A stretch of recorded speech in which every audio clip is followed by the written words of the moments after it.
morning and welcome to our daily devotional from Pilgrim Congregational Church. I'm Patrick Horn. Very glad to have you with us this morning on Monday morning, June the 19th, 2023.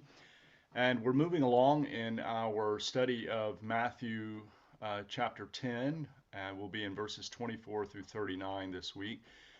This week we'll have devotional just Monday through Thursday. I'll be flying to our national denominational organization on Friday, so we'll be on hiatus probably till August. So I'll get you more information, but we'll take up our devotionals again at the beginning of August. We've got lots of activities through the end of June and the month of July. So this will be our last week for a while through Thursday, and we're ending with a very difficult passage, a passage that is very challenging and perhaps even difficult for us to understand and to grasp because it goes against some of the other teachings that we read about in the New Testament. But I think it's important to read this to get some context, to understand a bit more about the early church and the nature of Christianity. So we're going to read the entire passage, which is Matthew chapter 10, verses 24 through 39. A disciple is not above the teacher, nor a slave above the master. It is enough for the disciple to be like the teacher, and the slave like the master. If they have called the master of the house Beelzebul, how much more will they malign those of his household? So have no fear of them, for nothing is covered up that will not be uncovered, and nothing secret that will not become known. What I say to you in the dark, tell in the light, and what you hear whispered, proclaim from the housetops. Do not fear those who kill the body, but cannot kill the soul. Rather fear him who can destroy both soul and body in hell. Are not two sparrows sold for a penny? Yet not one of them will fall to the ground apart from your Father. And even the hairs of your head are all counted. So do not be afraid. You are of more value than many sparrows. Everyone, therefore, who acknowledges me before others, I also will acknowledge before my Father in heaven. But whoever denies me before others, I also will deny before my Father in heaven. Do not think that I have come to bring peace to the earth. I have not come to bring peace, but a sword. For I have come to set a man against his father, and a daughter against her mother, and a daughter-in-law against her mother-in-law. And one's foes will be members of one's own household. Whoever loves father or mother more than me is not worthy of me, and whoever loves son or daughter more than me is not worthy of me. And whoever does not take up the cross and follow me is not worthy of me. Those who find their life will lose it, and those who lose their life for my sake will find it. Well, as I said, very difficult passage, and one that I think tells us quite a lot about the early community for which the Gospel of Matthew was written. Remember that it's very likely that the Gospel of Mark was written first, and there are some intentional differences between Matthew and Mark. Mark was written shortly after, was the earliest, so there was still very strong suspicions and difficulties about how to be a follower of Christ without getting in trouble with the authorities, without being arrested and persecuted in the way that Jesus was. So there was quite a bit of fear. In this passage, you can see an intentional focus is placed on encouraging people not to be afraid and to do the opposite of being careful and secretive. So in Mark, you get these passages about being careful and secretive. And now in Matthew, you get just the opposite. Proclaim it from the rooftop. Don't be afraid. Say, go and proclaim the kingdom and the fact that you're a follower of Christ, and don't be afraid of that.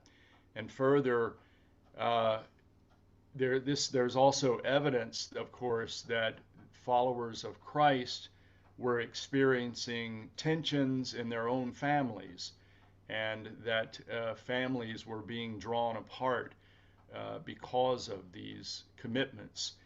And so the text is written to encourage those who are experiencing these tensions not to give up, and to expect that there will be tensions sometimes. Um, and as we know in our own families, there are tensions at times, and sometimes those tensions very much have to do with one's moral commitments and the kinds of things that one is willing to take a stand for. So it's not that this passage is way off the mark. It does describe sometimes how, when you take a stand for something that you think is right and just, it might bring division. In fact, this passage says to expect that that will happen. But the context of the early church here is such that it does help to explain how the same gospel, which proclaims uh, peace on earth and goodwill to all at the outset of the coming of the Christ, is also speaks about the difficulties and violence that one might experience as a follower of Christ. And finally, of course, in this passage is the reference to the cross. And remember that by this time the cross has become a symbol in the early church, and one closely associated with Jesus and being a follower of the Christ. So this is an encouragement not to give up when things become difficult in following Christ, and not to be surprised that you are going to experience the same sorts of persecutions and difficulties that Jesus experienced. So the message here is quite radical in that the message is, don't expect everything to be okay. That is, that there will be on this earth lots of difficulties in being a disciple and a follower of Christ, and to expect that, but not to lose faith, not to lose heart, but to continue for the sake of Christ to take up that cross and to follow him. Let's close with this word of prayer from W.E. Orchard. Eternal God, quest of ages long sought, often doubted or forsaken, can it be that thou art known to us, the law within our minds, the life of every breath we draw, the love that yearns in our hearts? Art thou the Spirit who often has striven with us, and whom we greatly feared, lest yielding to the strong embrace we should become more than we dared to be? An impulse toward forgiveness has sometimes stirred within us. We have felt moved to show mercy. The sacrificial life has touched our aspiration, but we were unprepared to pay the price. Was this thyself, and have we turned from thee? Something like this we must have done, so joyless and dead that life has become at times. Can thou not visit us again? We hush our thoughts to silence. We school our spirits in sincerity, and here we wait.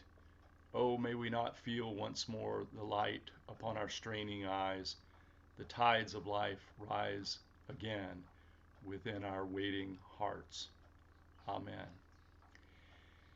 Thank you for joining me this morning from Pilgrim Congregational Church. I'm Patrick Horn, and I hope that you have a very good day. Goodbye.